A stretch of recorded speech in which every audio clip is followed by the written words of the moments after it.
It took me a hot second to figure out what was going on, guys. I was thinking about, what we're going to talk about on the show today, and I realized, oh man, we didn't have a show last week. Last week was Thanksgiving, so we didn't get together to talk recruiting. So we've got basically 2 weeks of things to talk about. Coming up on the show today, we have commitments that didn't happen, the push to the National Signing Day, recapping November, and of course, we have, excuse me, 1 second. It's been a rough morning so far. Updated rankings in the On 300. So all that coming up on the show today, plus questions from the crowd. So if you've got anything going on that you want to talk about with Penn State recruiting, have at it. That's a real pro move. Muting yourself for the cough there. I mean, that's tough to do in line. So hopefully our YouTube viewers weren't too turned off. But that's good work for you. But yeah, there's plenty to talk about. I mean, Penn State's got a fairly full recruiting class. I mean, it's one of those ones where we talked about all cycle that you could stretch to 30 if the numbers were there. I don't think the numbers are there. I think they still have some lines in the water in 2014. There's a lot of portal focus. As I think the last time Ryan and I were on together, we're talking about how December is going to be portal focus. It's not going to be who are you going after to fill out your class before National Signing Day. Although I think there will be elements of that, but it's going to be portal heavy for the next couple of weeks.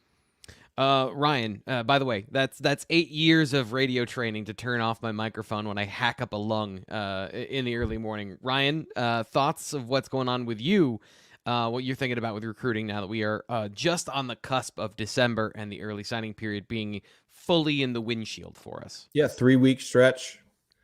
As they say in horse racing, down the stretch we go. Man, 3 visit weekends potentially, but with no OC hired right now, I don't know if much is happening this weekend. Well, no, actually, nothing's happened this week. The coaches are going to hit the road and do off-campus visits with I assume most of their committed guys. We got to put that list together here still, and we'll work on that today. But we'll see here which weekends guys pop on campus. I would assume once the portal opens on Monday, they're going to be trying hard to set visits with guys for those final 2 weekends in December. So there will be stuff, but for 2024. As Sean was saying, I mean, they seem pretty content with where they're at. And, if players pop up, they'll go after them. But right now, I'm not seeing much. Fitz, we'll talk about the portal at the end, but I also want to get a little bit of discussion about it right now. Is this a situation where there's a lot going on behind the scenes and we aren't hearing about it yet? Or is it kind of one of those things where the portal happens when the portal happens? Because it feels like there's stuff bubbling under the surface and a lot of things going on that are not public in terms of Penn State's plans for what they're doing at this point. A lot of it's under the surface right now, mostly because the portal isn't actually open for a lot of the guys that they'll end up targeting until Monday. It's going to be a situation where you're seeing guys announce their intent to go into the portal. And of course, we've talked about this before. You've got the graduate transfers are always able to go in. The guys with coaching changes have that 30-day window. So a lot of the movement that we'll see will be next week. Now, they offered an offensive tackle yesterday, Division II guy, a little bit of a different situation. He went into the portal, I think, in mid-November. So there are guys in there, but the swath of guys that they're going to target, covet, whatever you want to call it, aren't going to be in until next week. And you've kind of got to bide your time until then. There have been offers that are going out, but there's not there's less than you think. You look at the potential guys that Penn State is going to go after, or the potential guys that the pool of Penn State's competition is going to go after. And there haven't been a ton of offers that have gone out. So I think a lot of it is bubbling under the surface. There's a lot of evaluation going on right now, and sort of stacking them up into those tiers that we've talked about so often. It's not exactly finding the number one guy and putting all your attention on the number one guy.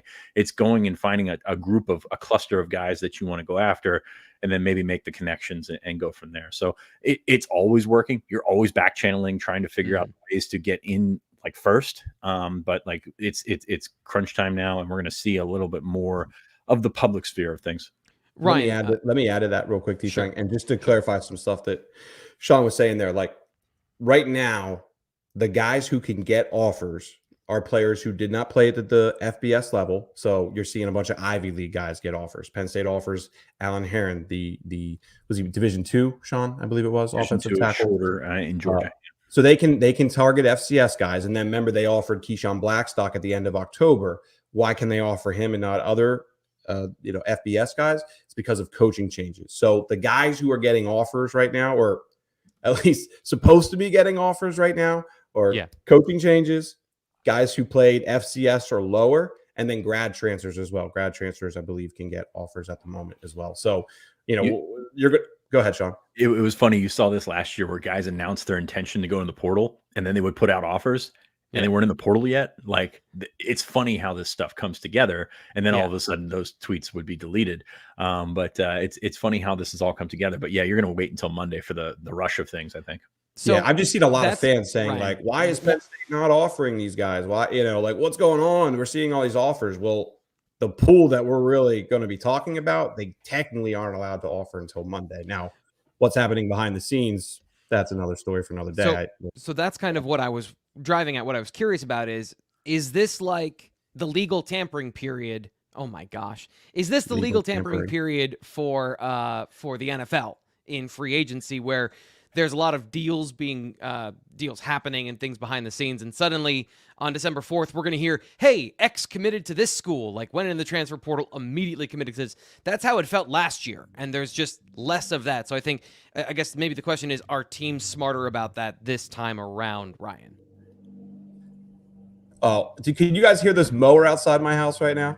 Because I couldn't hear anything you were to say. My neighbor has not mowed for freaking 6 weeks, and now today, right now, when we're doing this podcast, now we got a mower going out. All right, I'll hop on that one, Ryan. Yeah, I didn't hear anything. Sorry, I got this mower. It is happening. Like Max Johnson, was a quarterback. He just went into the portal the other day. All of a sudden, he's committed to North Carolina. Like, he really found himself in those 2 days, or actually, I don't even think it was 2 days. It was a day and a half in the portal, and ends up at North Carolina. So yeah, there's back channeling going on, and a lot of that is above the line in the sense that you're not talking to the actual player. Like that is where the contact limits are. You can't talk to the player.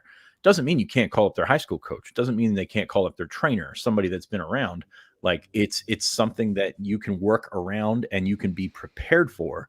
And it's something that your collectives can be out in front of. Like your coaching staff is not going to be the one that's giving that pitch, but your collective is one that can set the table for you essentially before you even get to know them. So I don't think you're going to see a ton of it because people are so sensitive to what the perception is. Like when a guy goes into the portal on December 4th and he's committed December 5th, that's not a good look for anybody. And college coaches, even if they have a commitment from a guy, are going to say, hey, why don't we wait till the end of the week? Why don't we wait till next week? And then we're good. We're good here. We're going to get this done, but let's just maybe tap the brakes there. And hopefully in that situation, somebody doesn't come in and swoop in and all of a sudden a bigger school comes in with a bigger, better offer. That's the risk you take.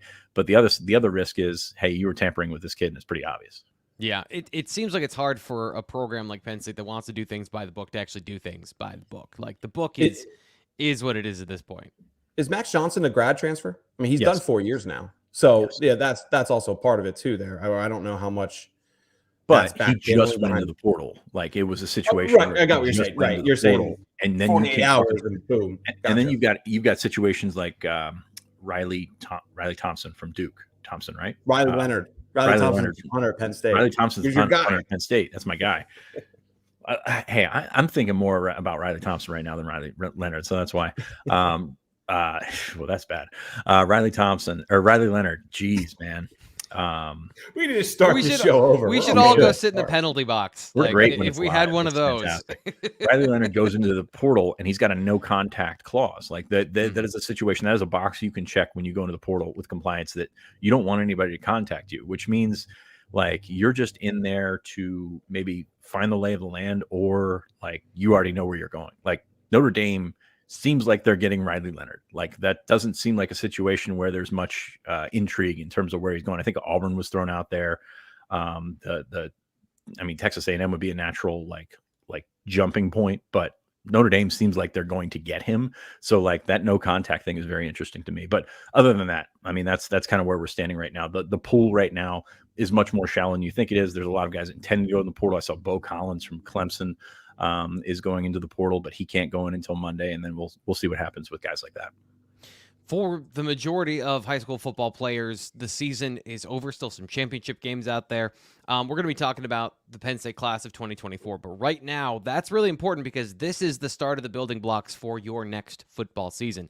And the best way to be good at football, guys, is to be good at football. Like, yes, height, weight, speed are all unbelievably important. But to be good at football gives you an edge in recruiting and all aspects of your life. And you should check out MMA FX if you have a son in football, or if you're a football coach that wants to give your team an edge on the field. It's the only comprehensive hand fighting program video set for football players available, featuring former Penn State All Big Ten defensive lineman and former NFL player Anthony Zettel, which you can see here doing some of the techniques with Bruce Lombard, who created the video set. You can see all that here on the YouTube channel.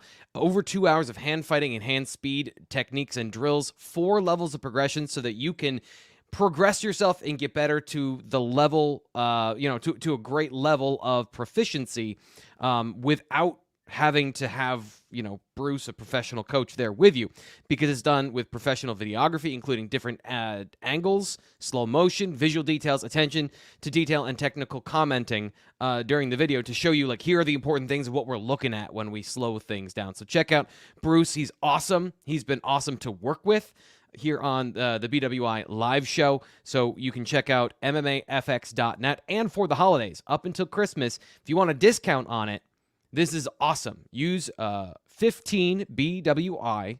That's promo code 15BWI at MMAFX.net, or at lombardmma.com/shop, and you use that promo code to get 15% off your video set. Benefits everybody, but especially specifically defensive line, linebackers, and wide receivers to get better at your craft. So thanks again to Lombard MMA for being a part of the show. Talking about recruiting, we have recruits who watch the show. So you guys, if you come into State College, he can help you, especially if you play any of those positions to sharpen up your technique. Ryan, we're coming to you for this next part. You wrote about the things from November that you learned looking back at a bunch of these things, but specifically recruiting and the lists put together over the course of the year. So take it away, break down what you found when looking at all of the biggest recruiting weekends of the year for Penn State in the 2023 home season. Yeah, so we put together a November recap today, and that was primarily focused on Michigan and Rutgers, of course. But just while I was working on that, kind of was going back, looking at West Virginia, looking at Iowa, Michigan. I mean, and those were the three. We have Rutgers in there just because that was the most recent game. But when you look at, the numbers that they hosted this year, I thought it was pretty impressive. Basically, it stacks up to 140 uncommitted scholarship players who visited for those 3 games. That doesn't include any of the committed guys. Now, of course, DJ McClary, Brady O'Hara, they're included in some of those numbers because they weren't committed at the time. But just doing some digging there, I thought those were really impressive numbers. I mean, the 55 uncommitted scholarship players that attended Iowa, I believe, is the biggest we've ever seen, Sean. I believe. I haven't gone back through every year, but we're just talking about specific scholarship guys. I thought some of the biggest ones I could find were like 40, like high 40s. And then the one that really kind of stood out to me, though, was Michigan because of it, being a big noon kickoff, high school playoffs going on. They got 39 uncommitted scholarship players up to that game, which I didn't expect. I mean, going back, if you look at the Ohio State game the year prior, which was also a big noon kick, it didn't get quite that number. I think it was high 20s, low 30s, somewhere in that is where it finished. And obviously, if we go back on those lists now, there are guys who have gotten offers since then. I'm trying to look at specifically who was offered when they were on campus. So just looking over some of these lists and the guys that they got on campus, I thought it was pretty impressive and something to bring up. I haven't compared it to, Michigan and Ohio State yet. That's something I will kind of do maybe here in the weeks ahead, depending on how busy the portal in 2024 get. Right now, 2024 looks like it's going to be kind of slow. So maybe that'll be a story for another day. But I always just try and get a gauge for, like, how is Penn State doing with recruiting visits, compared to its regional rivals, I guess you would say. And I mean, it's a no-brainer, right? And they should be getting more prospects on campus than Maryland and Rutgers and Pitt. I mean, it is just the status of the program. But some of the numbers here are kind of better. Basically, the gist of the story is that they're better numbers than really kind of what I expected coming into the year. Fitz, how, I know this is always the $1 million question. There's no answer, but that's a great sign for Penn State health and recruiting. What's the turnaround time on all those things kind of coming to fruition? How much do you think of this is, good, but ultimately leads to top guys still going to other programs? And how much is it Penn State is building up that strong recruiting base that eventually these guys will make a decision and Penn State will be the decision? How do you view the work they put in and the result to come? I love it when you preface with, I'm going to ask this question. I know there's not an answer to it, but here's the question. It's a Do good your question. best. It's a good question because it's absolutely accurate. The timeline here. So Penn State's not going to host many of these guys in December. Like there was once upon a time they would have a junior day in December, and that actually, looking back on it, like Caleb Williams was there. There were some dudes there.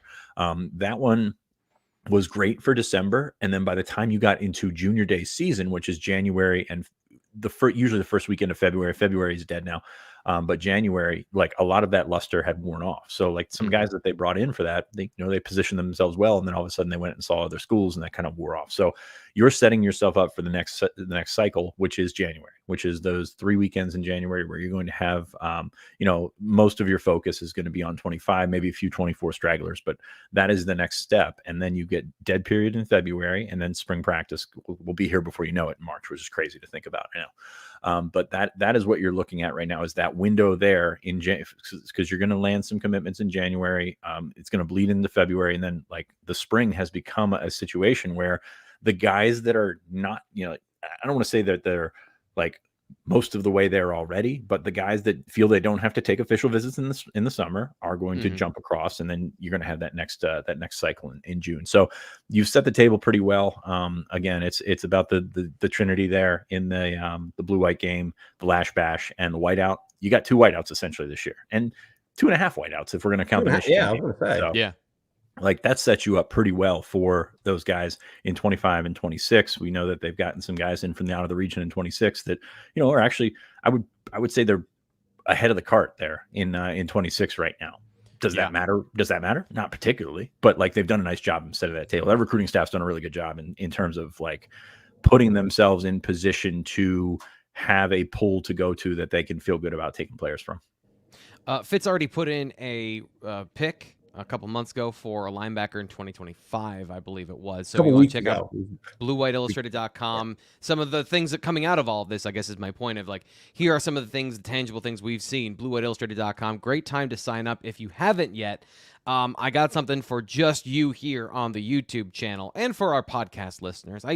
Here's the thing: is we're doing this show live. It's not that I never think about the podcast listeners. It's just this is happening and it's in my brain right now. But for anyone here on the podcast or on the YouTube channel, there's a special offer that only happens here.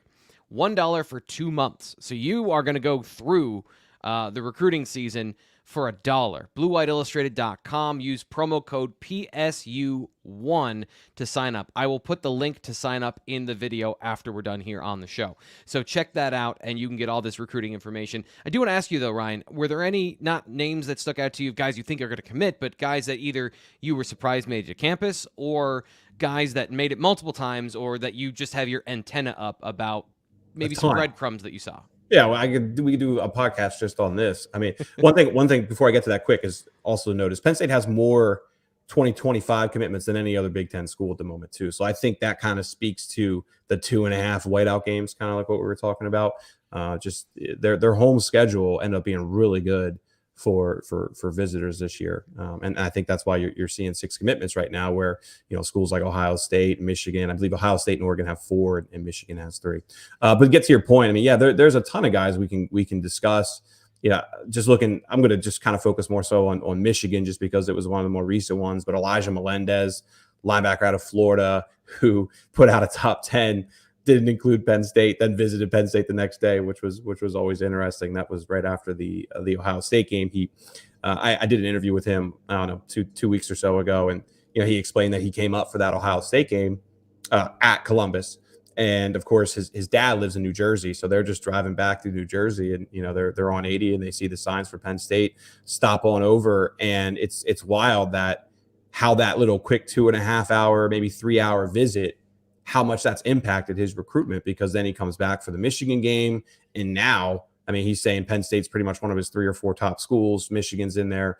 Ohio State's in there. It does feel like he may end up in the Big Ten, which when you look at his offer list, you know, just from the outside looking in, you probably wouldn't expect that right off the bat.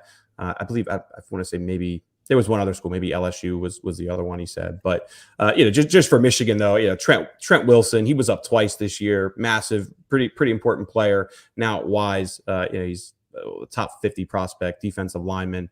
You know, Penn State obviously they've done good with interior defensive linemen, but they missed on a lot of those like absolute top guys. You know, Jason Moore was somebody we discussed quite a bit 2 classes ago, end up at Ohio State. So, you know, getting someone like Trent Wilson would be massive. He's visited Penn State, I think, not as much as every other school combined, but I don't know, what is it, like 4 or 5 visits now, where every other school is pretty much just like 1 or 2. Ohio State's going to be in the mix there too. I do want to stress that. But, you know, Tariq Hayer is another top, you know, just outside the top 50 safety prospect out of St. John's. You got Lex Cyrus back.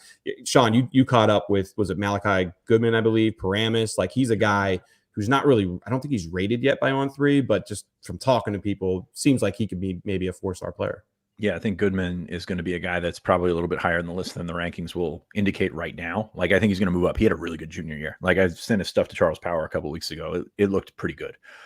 So like, he's a guy like that. You mentioned the defensive lineman. I'm very interested to see in this cycle. Like, this is essentially Deion Barnes' first cycle, like to get in there with guys that he can build the younger relationship with. You know, you got a chance, and he had Malachi Williams, and he's known Jalen Harvey forever. But when you're the guy, it's kind of different.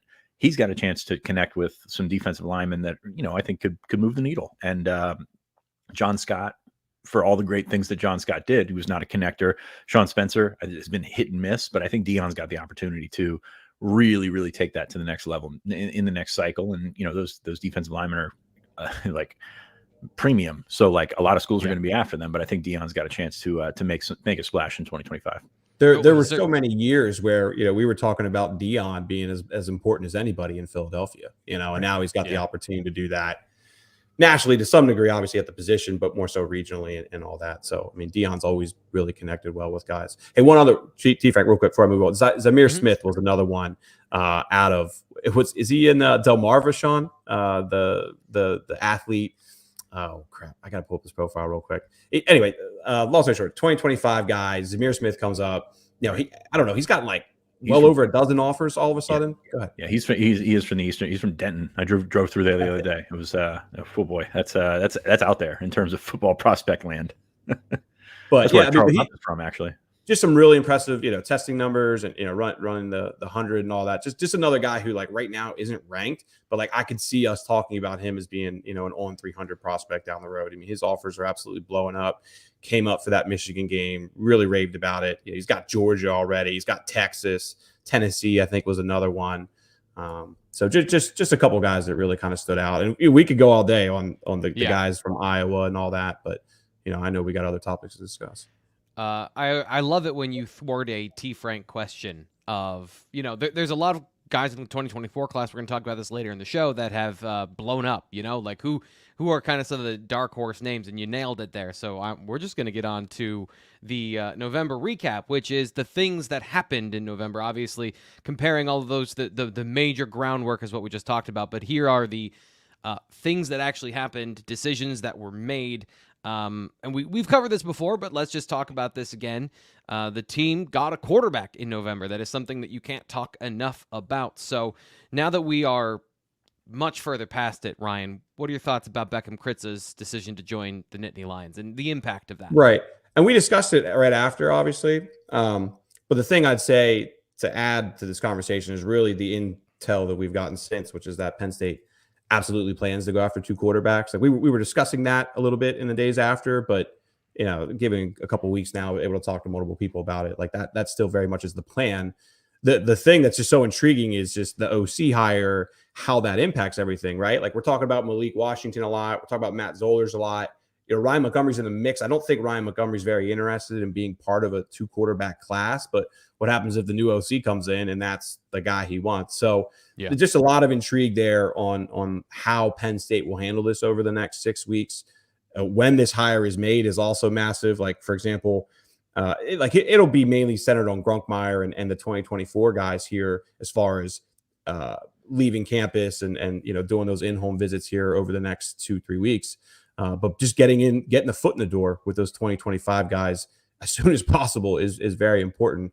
Yeah. Because guys like Zollers keep getting offers, and that quarterback board is only getting smaller and smaller. Of course, they're going to shoot really high for Bryce Underwood as well. I just think the NIL money that he's going to probably get from LSU is just going to dwarf everybody else, though. Yeah, Fitz, the quarterback situation with the offensive coordinator, how much is there a rebuild of relationships, and how much is Danny O'Brien a part of this, of being able to maintain those things and kind of bridge the gap for Penn State?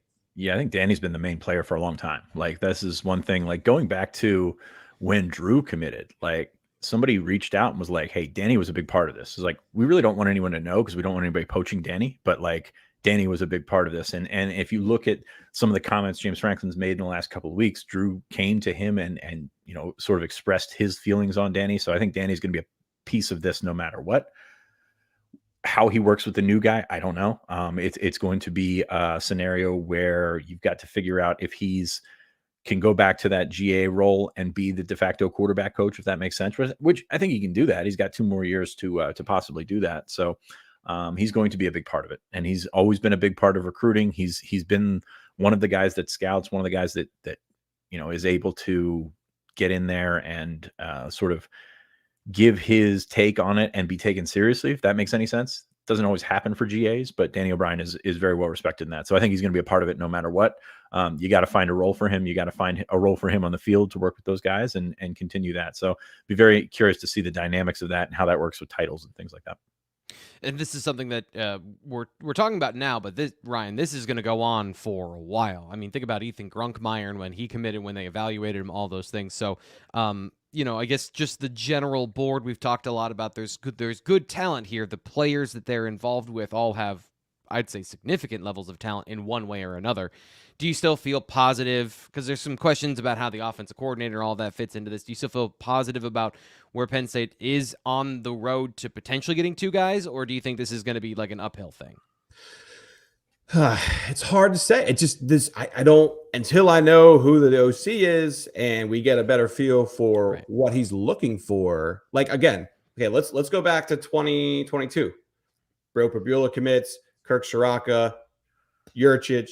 When Yurchich gets hired in January, like Drew Aller, we weren't even talking about Drew. Like, right, were we? I thought Drew Aller was more like February. I thought like maybe late January, February is when Drew really started to appear. And then obviously March was when things really took off. But it's just, we're sitting here on November 30th. Like, yeah, I think Matt Zollers absolutely is a guy that James Franklin wants. I think Malik Washington, same. But again, you get an OC in here and you get another Grunkmeyer or Aller, a guy who's kind of floating under the radar right now. And, there might be a name we're not even thinking about right now. Yeah, it's essentially a clean slate. I mean, you get a chance, you have a guy that's committed, and like the new guy will come in and find his guy, and whether that's Beckham Kritz or not, I don't know, but he'll find his guy and go with that. And then it's a matter of how do you keep 2 quarterbacks in a class, or first off, how do you convince a quarterback to join a 2-quarterback class, and then how do you keep 2 quarterbacks in a class? But at the same time, like if you find the guy that you want, you feel pretty good about that. So like I think that's the way you look at it, as essentially a clean slate. And it's never as simple as that, but essentially a clean slate. And you got to find the right guys that want to be part of a 2-quarterback class, that want to be in a situation where they compete. And in the portal era, you can be in a 2-quarterback class and a year later you can be somewhere else. It's not no harm, no foul, but at the same time, there's a lot less risk involved than there was when you had to end up sitting out a year. Yeah, and I think it's good you guys did the thing I was hoping, which was kind of paint a timeline of this on a very clunky question of here's what we have now, here's the timeline of what you should be looking at, and obviously those pieces have to fall into place to make all of those facts realities about what the team is looking for and how all that stuff fits together. I mean, I would say though the 2025 QB class is moving fast. Right. I mean, I think, what is it? I think 5 of the top 7 are already committed. 8 of the top 10 or something like that. Like it's going fast. So I don't know if Penn State gets to April or May without another one. Like, I don't know if there will be another one, or it's going to be a guy who's a Grunkmeyer, for example. The football season is mostly over, but the bowl game is coming up. There's a bunch of different ways you can get to the bowl game. One of the things that I'm looking at is you've got the NFL season. Now, it's not going great for me and Fitz, but the NFL season is still going strong. Come on. So if you want to check out any of those games, what I would suggest is download the Game Time app and check out where you can get the best deal on tickets, because whether it's I've done this before where I got great tickets to go see the Bills as a Christmas present for Zoe. And then there was an unholy Christmas present storm for Zoe, right? Sorry, She'd never been to an NFL game before. I was like, here you go, honey. I know that this is definitely for you. And then there was an unholy storm and we didn't get to go there. But if you want to check out anything in your area, go to Game Time. I use the desktop, but the app is also great to download and get you. They have a bunch of awesome things that they do. One of the things I like the most, even if it isn't about sports, is it gives you last-minute ticket deals, flash sales, and you get to see what you're buying. So as you can see here, Cardinals at Steelers is what we're showing on the screen. You get a view of the ticket that they're selling you right now. You can go check out different things like concerts, and you want to go to Pittsburgh and spend a weekend. They can let you know what it is and where it is and how much you're going to pay for it. So Game Time, awesome to have them here on the show. And download the Game Time app, use the promo code BWI, and you'll get $20 off your first purchase. Terms apply. Like I said, when it was the Rutgers game, I don't think you're going to get $5 back from a $15 ticket. But GameTime.co is the place to go and check that out, as you can see here on the screen, but also the Game Time app on your phone as well. So we got through November. And the thing that people really want to know about is what's coming up next. But something that we do have to talk about is the Penn State class of 2024 and how much Penn State nailed their evaluations on some of these guys who have become not just on 300, Ryan, but in the top 100. So let's start with the obvious one, the most meteoric rise, Luke Reynolds. I know you talked to Charles Power. What was the conversation about Luke Reynolds and why he has been such a darling in this senior season? It really goes back to the Elite 11. I mean, that's where that major impression was made. But I mean, his stock just continues to climb up now. Top 3 tight end in the country. What's his number? I don't have it in front of me. I'm sorry. 38. Climbed 44 spots in this most recent update.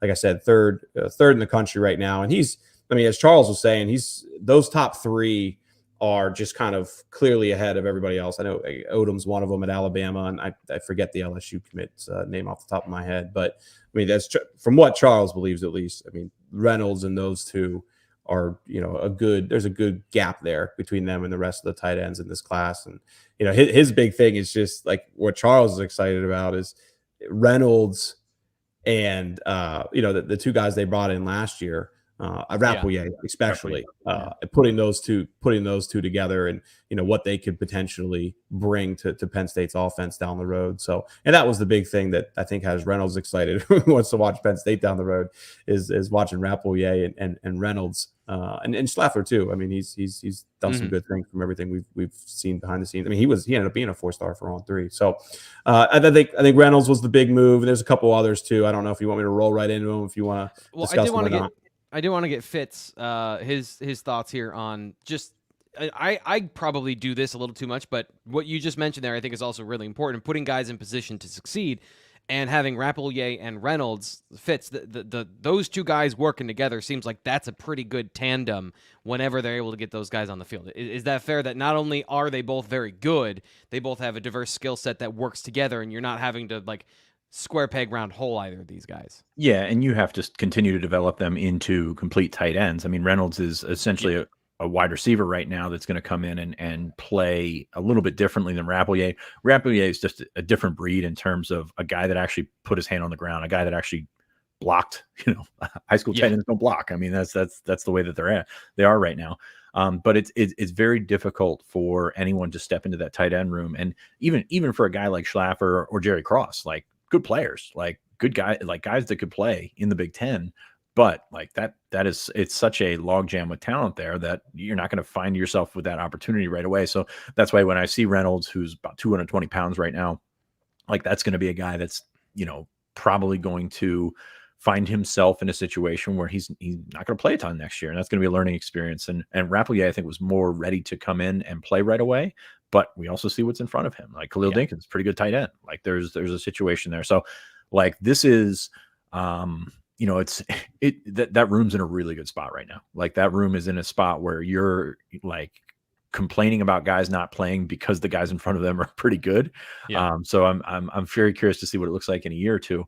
But I think it's going to be about the same story. Like you're going to have guys that are blocking other guys, other good players, because they're good players as well. So I'm very curious to see where Reynolds fits in. I know that he's highly rated, which makes people think that he's going to step in and play right away. I'm not sure that that's the case. I can see Rappleyea taking a step next year and being a starter, like as a redshirt freshman, which doesn't happen at a ton of positions, but he's a guy that he's got that kind of talent. So very interested. And I did love watching the rise. It was very funny because like when Luke Reynolds committed, I was really high on him watching the film. And I'm like, this guy he was Penn State's lowest rated commit at that point. I'm like, he's not going to end up there. And then all of a sudden, like I'm on this train here where it's like, he's going to get better. He's going to get better. And then all of a sudden the rankings just go straight up. And I'm like, hey, that's really high, man. Number 38 overall as a tight end, as a flex tight end. That's really high. So he incredibly talented kid, incredibly talented, great guy to have in your class and things like that. But wow, he skyrocketed, and that's a good evaluation. Well, it was funny watching him. Some of the little things that leaked out of his junior season. I was like, man, he is pretty good in contested catch situations. You see him this summer, and I'm like, that's a skill. Like you've seen it enough. That's a skill. And then you saw it on his highlights where he just went off this year when he had a quarterback and wasn't playing two positions. Ryan, you were going to say something. Well, I'm just going to Sean was talking about how like he doesn't expect this to change. Tight end will continue to be a position they recruit well. And then I was thinking back to earlier, we were talking about like guys who got on campus that, surprised me or whatever. Lincoln Cure, like want to talk about another good evaluation. I mean, Penn State offers him, he gets a dozen offers from like quality Power 5 schools within, I think, a 2 to 3 week span after Penn State offers, no rating or anything like that.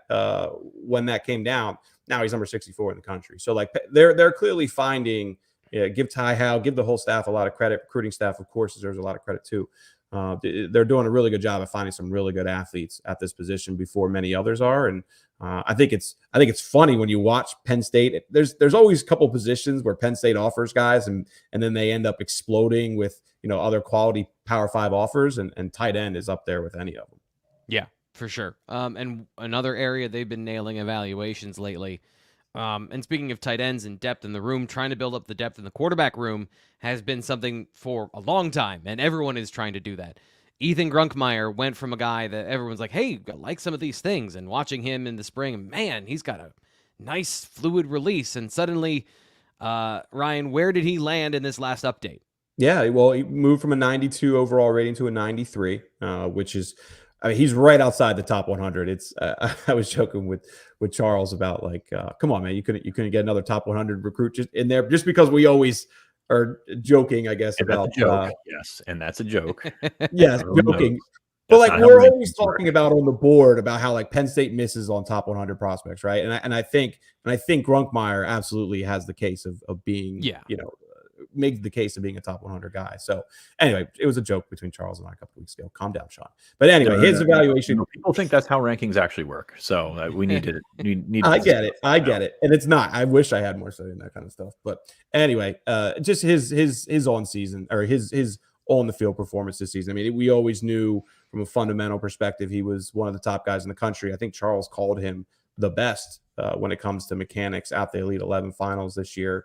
Well, sure enough, I mean, he puts it all together this year, has an incredible season, and really just kind of his decision-making and things like that. I mean, that's what kind of led to 30 more spots up to number 107 and number 7 overall at the quarterback position as well, which is good to see Penn State having another top 10 quarterback. We'll see where things go down the road with Smolik and Perbula, and who knows, 2 more quarterbacks in 2025.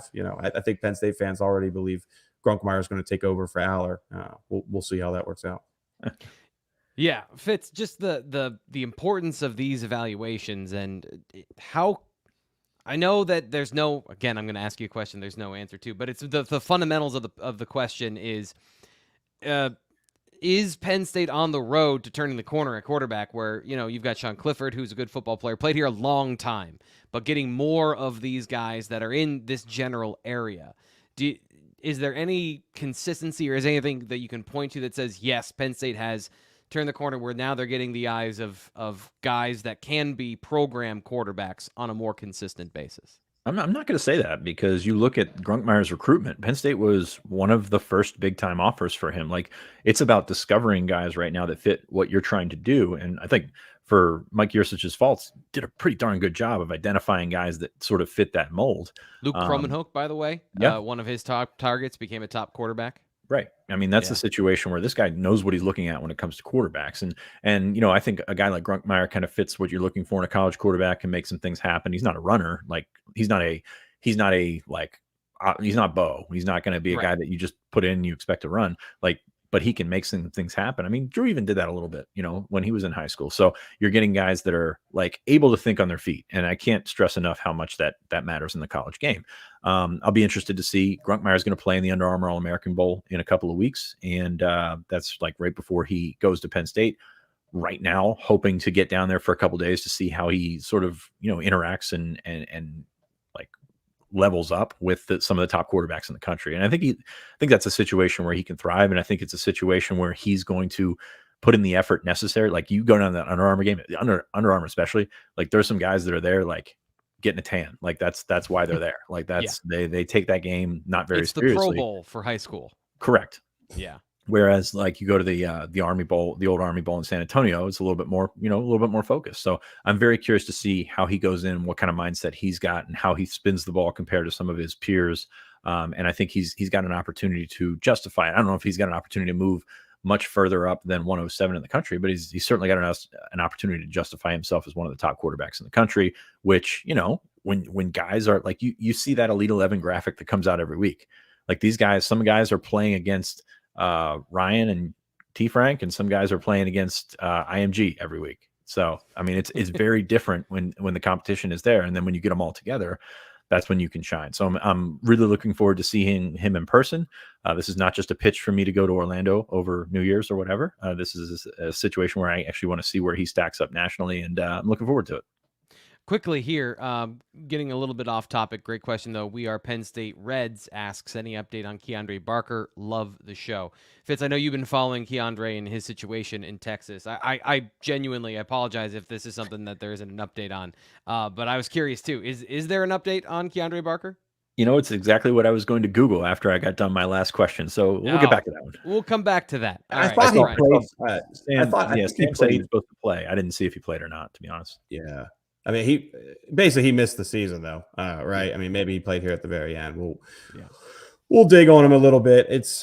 Between the portal and trying to figure out hierarchy of needs, it's not going to be up there. Yeah, I mean, we know the question I was prepared for today, if that's what you're asking. Yeah, we're killing it today. So let's get to the last two guys here. Ryan, I'm going to come to you to start this off. John Mitchell, Peter Gonzalez, both of these guys also moving up. I think, and this is just my opinion based on what I've seen from Penn State and what Peter brings to the table, might be one of the more important guys to get right, given his skill, you know, his particular skill set and what Penn State needs at receiver. What was your conversation with Charles and what he thinks about what Peter brings to the table? And just as a side question, does he bring the things that Penn State needs? Maybe not year one when they need it, but like eventually. What do you think? Well, yeah, I think so. I mean, we're going to find out, right? I mean, he certainly has impressed. Charles moved up to an 89 overall. The big takeaway, just talking to him, is that he's kind of in I would say, a handful of those high 3-star players that Charles is considering for a 4-star rating. We'll see. No, I don't have any influence. Everyone, calm down. We'll see where things go. But I know Charles is thinking about that. So, I mean, the film looked great, right? At the same time, he's playing with really good players around him. So, I think the one thing I struggle with a little bit is like when I talk to people who really evaluate these guys, they think Tyseer Denmark is just as good or if not better, a guy who could make an impact just as quickly. So, right. I mean, I think Penn State thinks both of these guys are potential 4-star players, really. But, Denmark's the one where I kind of think is still maybe getting overlooked a little bit when it comes to ratings and stuff like that. And when you look at the film, like, one, there's not really any film out there for Tyseer. And then two, just when you compare the quarterback play and who they're playing with, like, it's not exactly it's not apples and apples, right? It's just a much different situation when it comes to, facilitating the ball and stuff like that. So I think the film has really jumped out. Obviously, he has the size, speed, those things were all kind of confirmed over the summer. Ran track as well, doubling down on that. So like, that's all there. one thing I struggle with a little bit is just like if he ends up being a 4-star, like I don't know if that's how Penn State would. I don't know if Penn State staff would agree with that. Just from the perspective of, I think fans will maybe have the impression that Peter could come in and make an early impact. Or I think if you really got to ask people and Lash, I think they would lean a little bit more towards Tyseer as the guy that they hope to make that impact. Yeah, Tyseer is a better overall receiver, runs routes better, has, that a unique skill of have that short area quickness, where Peter, big, fast, strong, physical, hands are good, but not great. Route running. His offense, as you mentioned, what he was doing this year was basically short and long. Not a lot of route finesse there, and that's something that he and Marcus Higgins have talked about, and things that he knows he needs to get better at. But you got to execute the assignment you're given. He was given bombs away in this offense, and he nailed it. So it is interesting, the perception of those two, like you just said, of who could come in and contribute immediately, and then but to me, like, I've been hammering this for too long. They need guys that can play on the outside. Even if you play in 12 personnel, you need guys that can play on the outside, and Peter has that build. So I want to get to John Mitchell last here to round this up before we get into the official visit weekend. So, yeah, go ahead. Let me take it. I mean, first off, I also want to just throw Cooper Cousins in there too, just because like Cooper moved up about 20 spots, and like from my talk with Charles, like he thinks Cooper is pretty much the best center prospect in the country. Sean, is Cooper still going to play center? He's going to start at tackle, I think, in the spring, similar to what they've done with guys in the past, to see if they can stick there and at least get them the experience. They did the same thing for years. I mean, they did it with Connor McGovern, obviously did it with Berkmeyer last spring. But yeah, I think that his spring is going to be spent at tackle. I think he knows what he's doing at center, but I think that's where you see him go, because he's one of those center prospects that he's 6'6". He has the length to play tackle, and tackle is such a valuable position that not only do you want to see if he can stick there, but you want to see if you're in a pinch in the future that he can play there. For sure. You don't want to find Ohio State. Yeah, I want to get your thought, because obviously we talked about him being, this larger than most centers, right, and more athletic than most centers. But we've also been talking so long about his versatility. So I just was curious if you had any thoughts or updates on what they were thinking there. Yeah, I mean, I still see him as a center, like in the long run. And look, I mean, you look at that. You're looking at that film on YouTube, and that squat, like that bend is not natural for a dude that size. Like that is something special. Now it'll take some time to jump from Erie McDowell to the Big Ten, like no doubt about it. But at the same time, he's like been preparing for this for a long time. Yeah, he's not a guy just based on what you see that is going to play his freshman season. This I wouldn't expect that, especially at center, where if you are projecting him like you've got Hunter Norzad moving on, you're looking at who might be a guy that plays in there. And I know Alex Birchmeyer is going to be part of the conversation. Nick Dawkins, people have talked about that, but I wouldn't think that you want to put a guy in who still has some learning to do at the position at center specifically.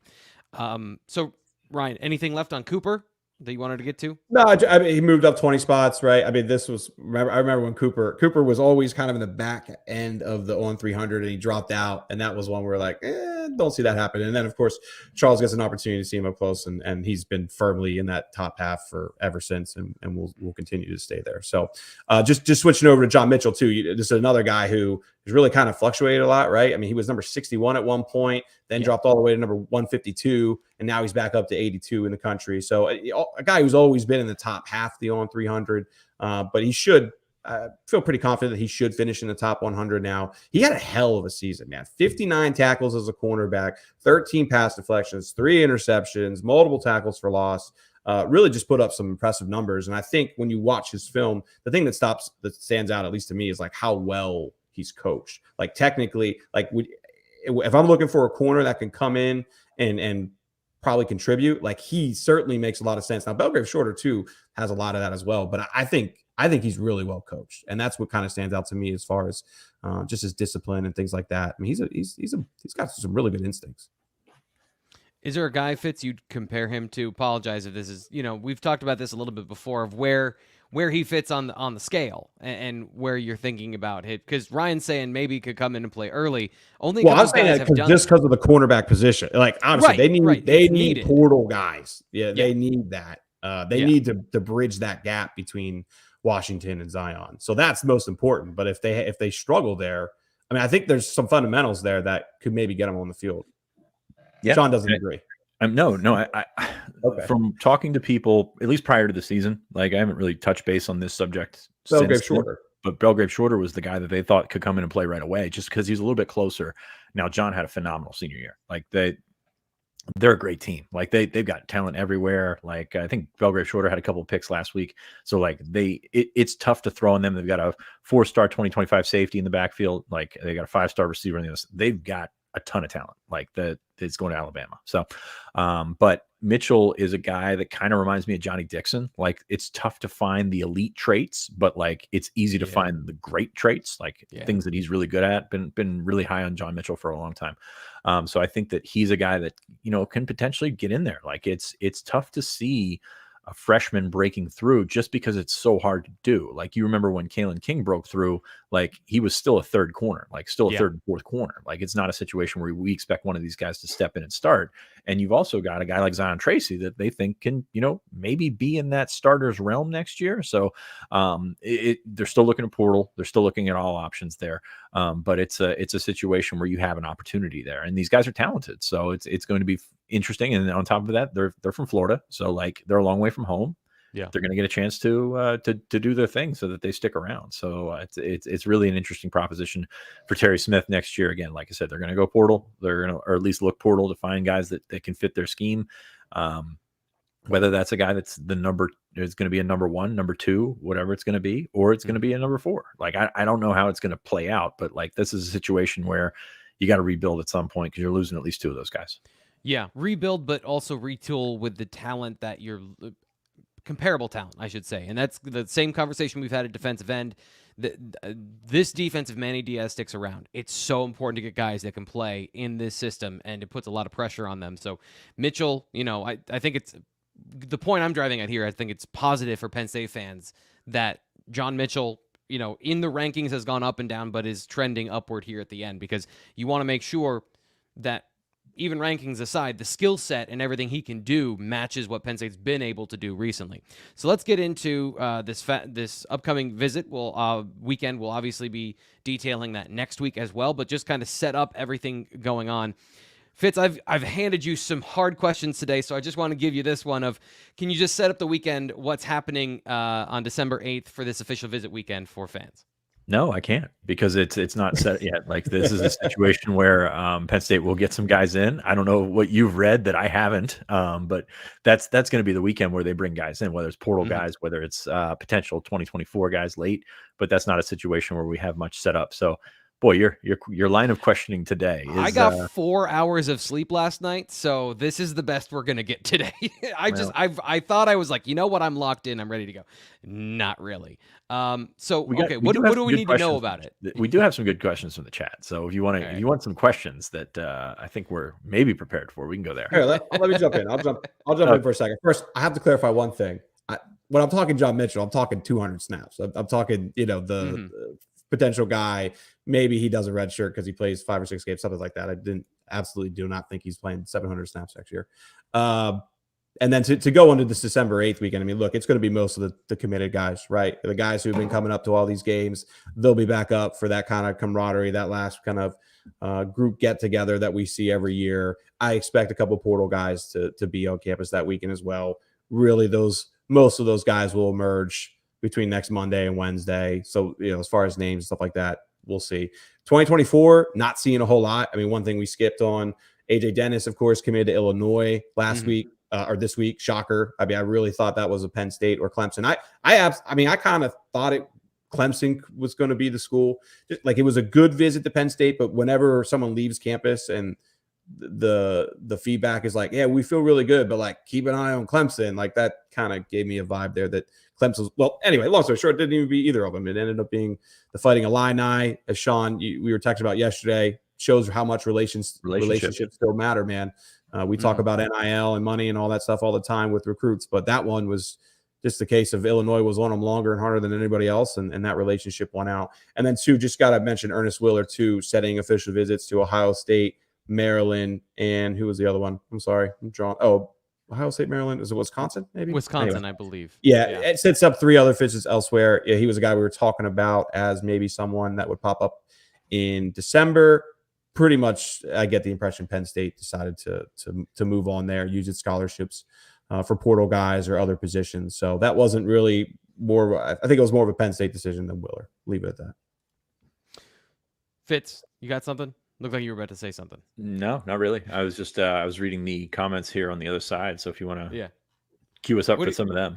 What do you Manny Diaz to Duke? Yeah, we've got to Duke. Let's look at that. I mean, it's certainly a possibility. Like you remember, like these schools have to interview, or not have to, but these schools interview half a dozen guys. So Manny being involved is not a shock. I said that whenever Elko left, like they're going to give Manny a call. Like this was a successful run for Elko as a defensive coach. So it's not a situation where they have to go defense to offense because they fired the last guy.